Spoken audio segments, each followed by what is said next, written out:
የሰው ልጅ ከጥንት ጀምሮ ማደሪያ ቤቱን ሲሰራ መጀመሪያ መሰረት ይቆፍራል፣ ጭቃ ያቦካል፣ እንጨት ይቆርጣል፣ ውሃ ይቀዳል፣ አሊያም ድንጋይ ይፈልጣል። ይህ የዓለማችን የዘመናት የተፈጥሮ ሕግ ነው። ግን እስቲ ያስቡት፣ ያለ እንጨት፣ ያለ ጭቃ፣ ያለ ውሃ፣ ያለ ምንም የሰው ጉልበት የተገነባን ሕንፃ ብነግራችሁስ? ያውም ገና ድንጋዮቹ ሲነኩ በእጅ ላይ እንደ ሰም የሚቀልጡበት፣ እንደ ሕያው ፍጥረት የሰውን ትዕዛዝ የሚሰሙበት ከሰው አእምሮ በላይ የሆነ ሕንፃ ቢኖር ምን ትላላችሁ?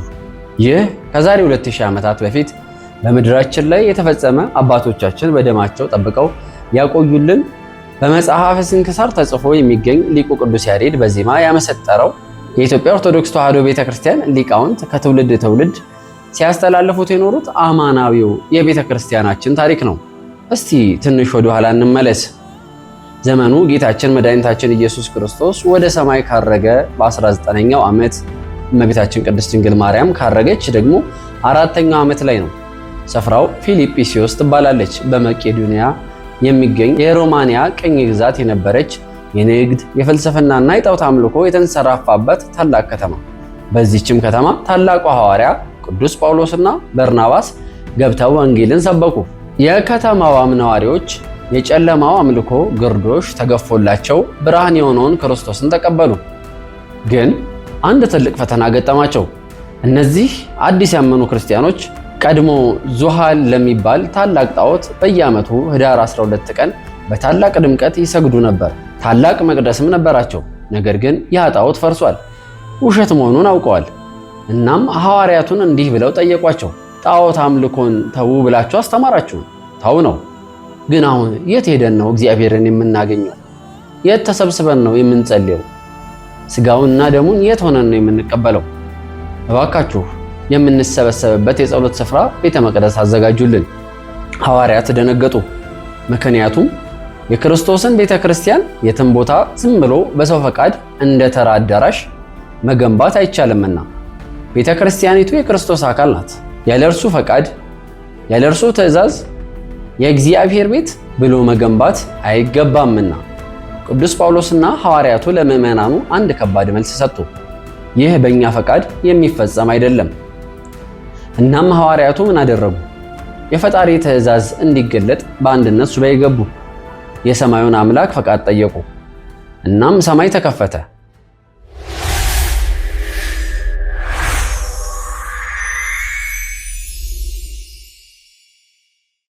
በስመ አብ ወወልድ ወመንፈስ ቅዱስ አህዱ አምላክ አሜን። የሰው ልጅ በተፈጥሮ አምላኩን የሚፈልግ ለፈጣሪውም የሚሰግድ እናም የሚያመሰግንበትን ማረፊያ የሚሻ ፍጡር ነው። በፊልጵስዩስ ከተማ የነበሩት እነዚህ አዲስ አማኞች የሕይወትን ቃል ከመስማታቸው በፊት አንድ የለመዱት ልማድ ነበራቸው። ዙሃል ለሚባል ታላቅ ጣዖት በየዓመቱ ህዳር 12 ቀን በታላቅ ድምቀት ይሰግዱ ነበር። ታላቅ መቅደስም ነበራቸው። ያ ጣዖት ለእነርሱ የነገሮች ሁሉ ማዕከል ሆኖ ቆይቶ ነበር። ደስታቸውን፣ ሐዘናቸውን፣ ጭንቀታቸውን ይዘው የሚሄዱት ወደዚያው ወደ ጣዖት ቤታቸው ነበር። ነገር ግን የብርሃን ሐዋርያ ቅዱስ ጳውሎስና በርናባስ የክርስቶስን ወንጌል በከተማዋ ሲሰብኩ ያ የዘመናት የጨለማ ግርዶሽ ከዓይናቸው ላይ ተገፈፈ። የዙሃል ጣዖት ከንቱ መሆኑን፣ የማይሰማና የማያድን ግዑዝ መሆኑን ተረዱ። ከጣዖት አምልኮም ርቀው የዓለም መድኃኒት የሆነውን ክርስቶስን ተቀበሉ። ይሁን እንጂ በውስጣቸው አንድ ጥልቅ ክፍተት ተፈጠረ። ነፍሳቸው አዲስ መንፈሳዊ ረሃብ ጀመረች። ቀድሞ የጣዖቱን ቤት እርግፍ አድርገው ትተዋል። አሁን ግን ያንን በእግዚአብሔር ላይ ያገኙትን አዲስ ፍቅር የሚገልጹበት የተለየ ስፍራ ፈለጉ። ባዕድ አምልኮን አናመልክም፣ ጣዖት ቤትም አንሄድም። ነገር ግን የት ሆነን ነው እውነተኛ አምላካችንን የምናገኘው? የት ተሰብስበን ነው ስሙን የምንጠራው? ብለው አጥብቀው መጠየቅ ጀመሩ። እግዚአብሔር በሁሉ ቦታ የሚገኝ ቢሆንም እነርሱ ግን ተሰብስበው ስርዓት አምልኮን የሚፈጽሙበትን ስጋውና ደሙን የሚቀበሉበትን የሕያው የእግዚአብሔርን ስም በህብረት የሚጠሩበትን የተለየና የተቀደሰ ማደሪያ አስፈለጋቸው። ይህ የሕዝቡ ጥያቄ ቀላል አልነበረም። የሰውን ልጅ ልብ ከጨለማ ወደ ብርሃን የማውጣት ከሞት ወደ ሕይወት የማሻገር ታላቅ የሽግግር ጉዞ ነበር። የጣዖቱ ቤት ፈርሷል፣ ጣዖቱም ተንቋል። አሁን ደግሞ የሕያው እግዚአብሔር ማረፊያ ሊተካ ግድ ሆነ። አምልኮን የለመደ ሕዝብ እውነተኛውን አምላክ የሚያመልክበት መሠዊያ ጠየቀ። ሐዋርያት ሕዝቡ ጽድቅን መራቡን ሲያዩ የራሳቸውን ጥበብ አልተጠቀሙም። እንደ ሌሎች ስፍራዎች የጣዖት ቤቱን አድሰው ቤተ መቅደስ አላደረጉትም። አዲስ ሕዝብ፣ አዲስ መቅደስ፣ አዲስ የጸጋ ማደሪያ እንዲሰጠው ፈለጉ። ምክንያቱም ቤተ ክርስቲያን ዝም ብሎ እንደ ማንኛውም ሕንፃ እንዳይደለ ቤተ ክርስቲያንም የክርስቶስ አካል ናት። ቤተ ክርስቲያን ምዕመናንን ተሰብስበው የክርስቶስን ሥጋና ደም የሚቀበሉባት፣ ከምድር ወደ ሰማይ የሚያርጉባት የድህነት መርከብ ናት። ክርስቶስ ራሱ ቤቴ ቤተ ጸሎት ይሰመይ ማለትም ቤቴ የጸሎት ቤት ይባላል፣ ቤተ ክርስቲያኔን እሰራለሁ ብሎ የራሱ ገንዘብ እንዳደረጋት ያውቃሉ። ይህንን ታላቅ ምስጢር ደግሞ በሰው ፈቃድ፣ በሰው ጥበብ፣ በሰው እጅ ብቻ መጀመር አይቻልም ነበር። ስለዚህም የሰማዩ አምላክ ራሱ ፈቃዱን እስኪገልጥልን ድረስ ሐዋርያት ታላቅ ውሳኔ ላይ ደረሱ። በዓይናቸውም ወደ ሰማይ አቅንተው ፈጣሪያቸውን ሊጠይቁት ሱባኤ ገቡ። ሐዋርያት የሕዝቡን ጥያቄ ሲሰሙ ወዲያውኑ መዶሻና መጥረቢያ አላነሱም። ሜዳ ለክተው መሰረት ቆፍረው የራሳቸውን ሕንፃ መገንባት ይችሉ ነበር። ነገር ግን ይህንን አላደረጉም። ለምን? ምክንያቱም የእግዚአብሔር ቤት በሰው ጥበብ በምድራዊ መሐንዲስ ንድፍ የሚሰራ ተራ አዳራሽ አይደለምና። ቤተ ክርስቲያን የክርስቶስ አካል ናት። የሰማዩ አምላክ በምድር ላይ የሚያድርባት፣ ምዕመናንን ሥጋና ደም የሚቀበሉባት የተቀደሰች ስፍራ ናት። እናም ቅዱስ ጳውሎስና ሐዋርያቱ ይህ በእኛ ፈቃድ የሚፈጸም አይደለም፣ የጌታችን ፈቃድ ያስፈልገናል ብለው ወሰኑ። እስቲ ያስቡት ክርስቲያኖች፣ በብሉይ ኪዳን ዘመን እንኳን እግዚአብሔር ለሙሴ የመገናኛዋን ድንኳን አሰራር ሲነግረው ዝም ብለህ ስራት አላለውም። በተራራው ላይ እንዳሳየውህ ምሳሌ አድርገህ ስራ ብሎ ሰማያዊ ንድፍ አሳይቶታል። ያቺን ድንኳን እንዲሰራ ደግሞ ባስልኤልና ኤልያብን በመንፈስ ቅዱስ ጥበብ ሞልቶ አስነሳቸው። ያቺ እግዚአብሔር የብሉይ ኪዳን ድንኳን ያን ያክል ጥንቃቄና መለኮታዊ ትእዛዝ ከፈለገች ታዲያ የሐዲስ ኪዳኗ አማናዊቷ የክርስቶስ ሥጋና ደም የሚፈተትባት ታላቂቱ ቤተ ክርስቲያን ምን ያክል በታላቅ ጥንቃቄ በመለኮታዊ ንድፍ ልትሰራ ይገባት ይሆን? ስለዚህ ሐዋርያት አንድ ልብ ሆነው ሱባኤ ገቡ፣ ጾሙ፣ ጸለዩ፣ የሰማዩን አምላክ ፈቃድ አጥብቀው ጠየቁ። አባቶቻችን ሐዋርያት ትዕግስትን አስተማሩን። ከእግዚአብሔር ፊት መቅደም እንደማይገባ በተግባር አሳዩን። ቤተ ክርስቲያን የክርስቶስ ገንዘቡ ናትና እርሱ ራሱ እንዲሰራት መንገዱን ለባለቤቱ ለቀቁለት። በሱባኤም መጨረሻ ጸሎታቸው ወደ አርያም ደረሰ። እግዚአብሔር ወረደ። በሰባተኛውም ቀን የዘመናት ፈጣሪ አምላካችን መድኃኒታችን ኢየሱስ ክርስቶስ የሐዋርያትን ጸሎት ሰምቶ ለምዕመናኑ የጸጋ ማደሪያ ሊሰጣቸው በፊልጵስዩስ ከተማ ምስራቃዊ ክፍል ተገለጠ። አሁን በሰው ጥበብ አይደለ፣ ይልቁንም በመለኮት የተከናወነ ሕንጸት ሊጀመር ነው። ለሐዋርያት ጸሎትና ሱባኤ ወደ ሰማይ ካረገ በኋላ ሰማያት ተከፈቱ። አምላካችን መድኃኒታችን ኢየሱስ ክርስቶስ የሞቱትን አስነስቶ በሕይወት ያሉትን ጠርቶ ቅዱሳን ሐዋርያትን ከዓለም ዳርቻ ሁሉ ሰብስቦ በፊልጵስዩስ ከተማ በአንድነት አቆማቸው።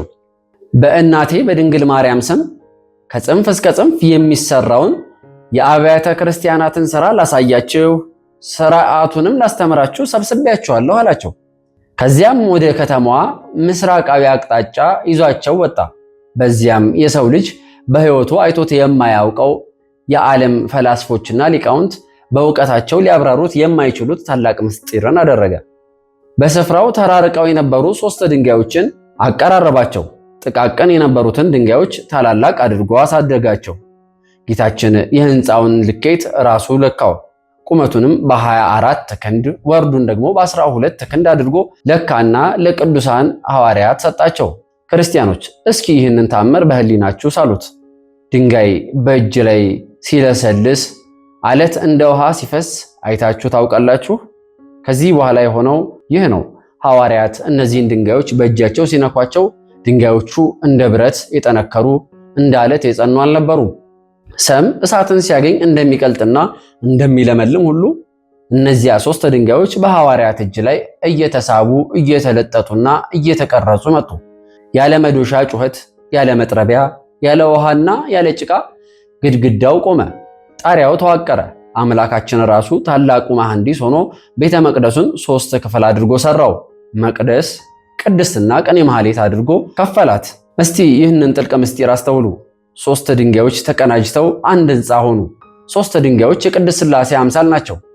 የ3ቱ ድንጋዮች ቅርጽ አንድ መሆኑ ደግሞ የሥላሴ አንድነት፣ ሦስትነት በስም በአካል በግብር 3 መሆናቸውን በባህሪ በህልውና በፈቃድ አንድ መሆናቸውን በጉልህ የሚያሳይ ሕያው ምስክር ነው። የህንፃው ልኬትስ ቁመቱ 24 ወርዱ 12 ክንድ የሆነበትስ ምክንያት ምንድን ነው? ቁመቱ በ24ቱ ካህናተ ሰማያት አንድም በ24ቱ ነቢያት አምሳል ሲሆን ወርዱ ደግሞ በ12ቱ ሐዋርያት ምሳሌ የተለካ ነው። ቤተ ክርስቲያን በነቢያትና በሐዋርያት መሰረት ላይ የታነጸች ካህናተ ሰማይ የሚያመሰግኑባት ሰማያዊት ማደሪያ መሆኗን ለማሳየት ነው። በዚህ ድንቅና መለኮታዊ ጥበብ ሰኔ 20 ቀን በዓለማችን የመጀመሪያዋ ህንፃ ቤተ ክርስቲያን በእመቤታችን በቅድስት ድንግል ማርያም ስም ተሰርታ ተጠናቀቀች። መሰረቷ አምላክ፣ ግንበኞቿ ሐዋርያት፣ ጉልበቷ ደግሞ መለኮታዊ ጥበብ የሆነላት ይህች ቤተ መቅደስ ለሰው ልጅ ሁሉ የድህነት በር ሆና ተከፈተች። ክርስቲያኖች፣ ቤተ ክርስቲያን ማለት የሥላሴ ምስጢር በግልጽ የሚነበብባት ሕያው መጽሐፍ ናት። ሊቃውንት አባቶቻችን የዚህችን ቤተ መቅደስ አሰራር በዜማቸው ሲያመሰጥሩ አብ ሳረረ ቀዲሙ ወልድ ሐነጻ መንፈስ ቅዱስ ፈጸማ ይላሉ። ይህ ማለት ምን ማለት ነው? አብ አስቀድሞ መሰረታት፣ ወልድ አነጻት፣ መንፈስ ቅዱስ ደግሞ ፈጸማት ወይንም አጠናቀቃት ማለት ነው። ህንፃዋን የገነቧት ሐዋርያት ቢሆኑም የጥበቡ ባለቤቶች ኃይልና ጉልበት የሆኑት ግን ቅድስት ሥላሴ ናቸው። አንዳንዶች ቤተክርስቲያንን ልክ እንደ ማንኛውም መሰብሰቢያ አዳራሽ አድርገው ይቆጥሯታል። ነገር ግን አባቶቻችን እንዳስተማሩን ይህች ቤት በሥላሴ እጅ የተመሰረተች መለኮታዊ ጥበብ ያረፈባት ድንቅ ማደሪያ ናት። እስቲ የህንፃውን መዋቅር በሚገባ እናስተውለው። ጌታችን ለምን 3 ድንጋዮች መረጠ? ለምን በአንድ ትልቅ አለት አላነጻትም? አሊያም ለምን 4 ወይንም 5 ድንጋዮች አላደረጋትም? 3ቱ ድንጋዮች የቅድስት ሥላሴ ሦስትነት መገለጫ ናቸው። ሐዋርያት እነዚህን 3 ድንጋዮች አጣምረው አንድ ህንፃ ሲያቆሙ ያ ህንፃ በጸጥታ ታላቅ ወንጌልን ይሰብክ ነበር።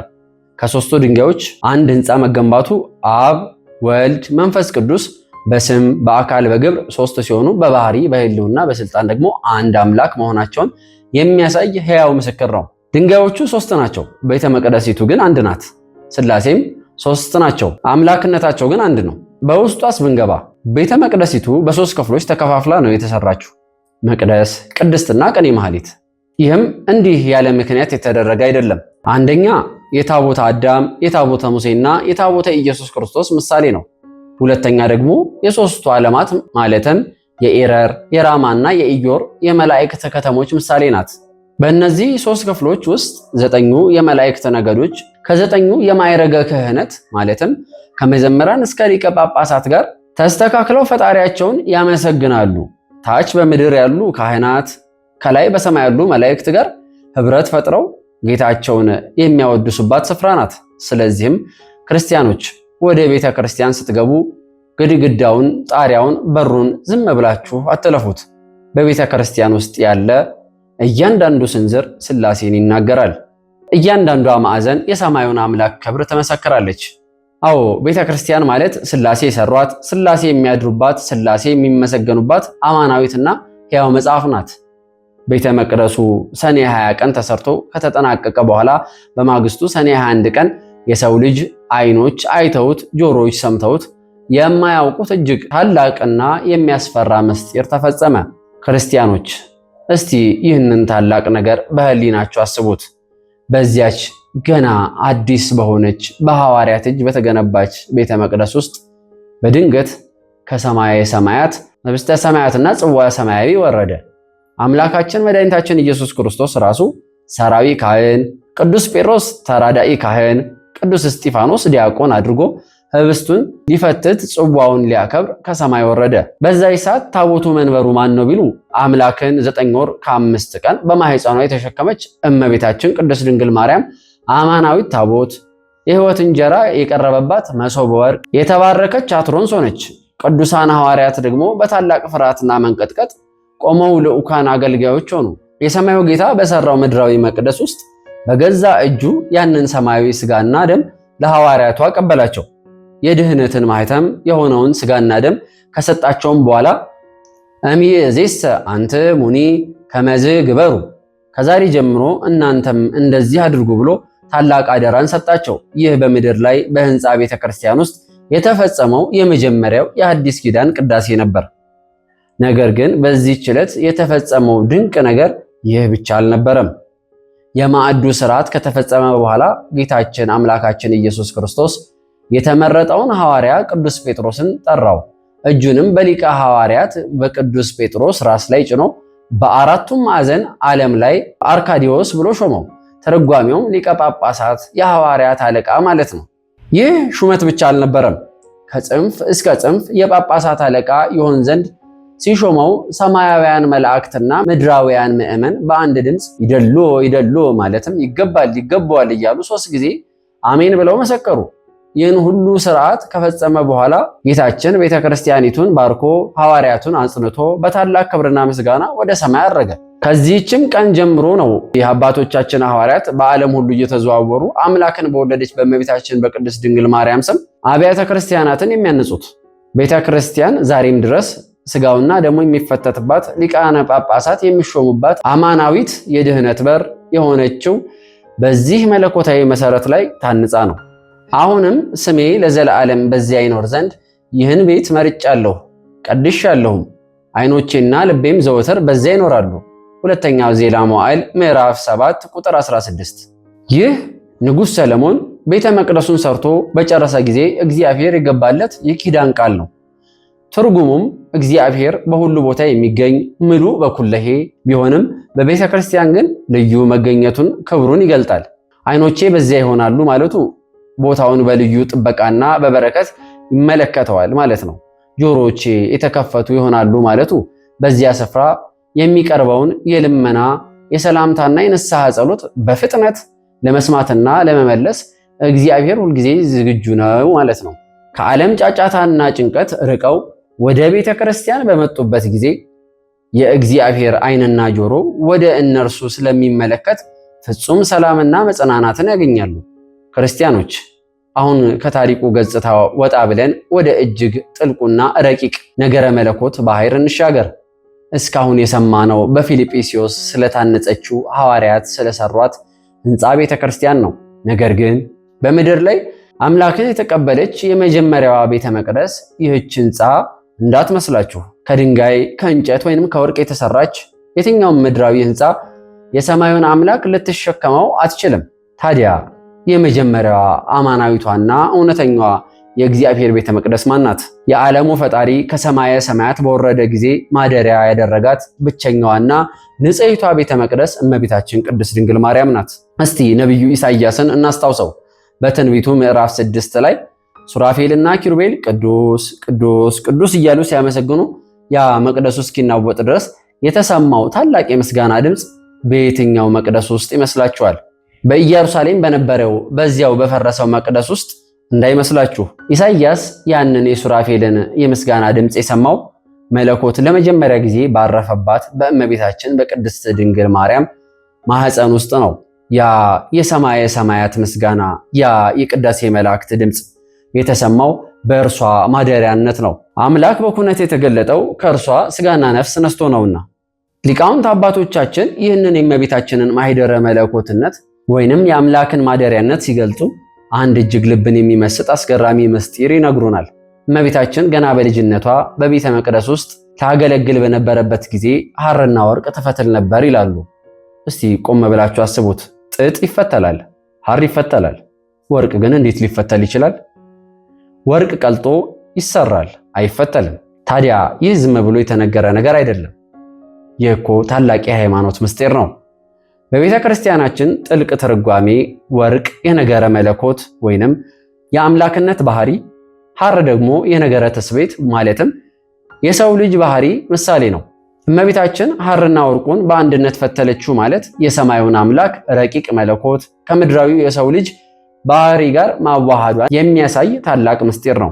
መልአኩ ቅዱስ ገብርኤል መጥቶ ጸጋን የመላሽ ሆይ ደስ ይበልሽ ብሎ ባበሰራት ጊዜ ያንን ታላቅ የምስራች ሰምታ ይኩነኒ እንደ ቃሌ ይደረግልኝ ብላ በተቀበለችበት ቅጽበት ያንን ሰማያዊ ወርቅ የተባለውን የእግዚአብሔርን ቃል ከእርሷ ሐር ማለትም ከስጋዋ ስጋ ከነፍሷ ነፍስ ጋር ያለ መቀላቀል ያለ መለያየት አዋሃደችው። በዚያች ይኩነኒ ባለችበት ቅጽበት የዓለምን ታሪክ ቀየረችው። ወርቁንና ሐሩን ፈትላ መለኮትንና ትስብእትን አዋህዳ እውነተኛዋ ማደሪያ መለኮት ሆነች። ለዚህ ነው ሊቁ ቅዱስ ያሬድ በሥላሴሁ ሐነጸ ጠቅማ ቤተ ማርያም ሰማየ ስማ ብሎ በታላቅ ምስጋና የዘመረላት አምላካችን በምድር ላይ ሲመላለስ ወልደ ማርያም የማርያም ልጅ ተብሎ እንደተጠራ ሁሉ ዛሬም እርሱን የምናመሰግንባት ስጋና ደሙ የሚፈተትባት መቅደስ በእርሷ ስም ቤተ ማርያም ተብላ ተጠራች። እርሷ የወርቅ ማዕጠንት ናት። በውስጧ ያረፈው ሰማያዊ ፍም ደግሞ ራሱ እሳተ መለኮት ጌታችን ነው። ሕንፃዋ የእርሷ ምሳሌ ናት። አማናዊቷና የሕያው ሁሉ መቅደስ ግን እመቤታችን ቅድስት ድንግል ማርያም ናት። እስቲ አንድ እጅግ ጥልቅ የሆነ ነገር ልጠይቃችሁ። እግዚአብሔር አምላክ በመጀመሪያ ይህንን የምናየውን ሰማይና ምድር ከዋክብትና ፍጥረታትን ሁሉ ሲፈጥር የት ቆሞ ነበር? ምን ላይ ተራምዶ የትኛው መደብ ላይ ተቀምጦ ነው ይህንን ሁሉ ታላቅ ዓለም የሰራው? በነፋስ ጀርባ ላይ ሆኖ ነው እንዳትሉ፣ ነፋሳት ያኔ ገና አልተፈጠሩ። በፀሐይ ወይም በጨረቃ ላይ ቆሞ ነው እንዳትሉ፣ እነርሱም አልነበሩም። እግዚአብሔር መጀመሪያ ዓለምን ሲፈጥር የቆመበት ሌላ አሮጌ ዓለም አልነበረም። መቆሚያውም አላስፈለገውም። በመለኮታዊ ቃሉ ይሁን ባለ ጊዜ ሁሉ ነገር ከምንም ተፈጠረ። ነገር ግን ያ የተፈጠረው የሰው ልጅ በኃጢአት ሲወድቅ ያ ያሳመረው ዓለም በበደል ሲያረጅና ሲፈርስ እግዚአብሔር አምላክ ይህንን የፈረሰውን የአዳምን ባህሪ እንደገና ሊያድሰው ፈለገ። በአዲስ ተፈጥሮ በልጅነት ክብር ዳግመኛም ሊሰራው ወደደ። አሁን ግን በመለኮቱ ብቻ አይደለም የመጣው፣ ግዘፍ አካል ነስቶ ሰው ሆኖ መጣ። ሰው ሆኖ መጣ ማለት ደግሞ እዚህ ቦታ ተቀመጠ፣ እዚህ ቦታ ቆመ መባልን ይፈልጋል። አካል አለውና ማረፊያ ይፈልጋል። ታዲያ የሰው ልጅን ዳግመኛ ሊፈጥረው አሮጌውን ዓለም በአዲስ ዓለም ሊያድሰው የት ቆሞ ነበር?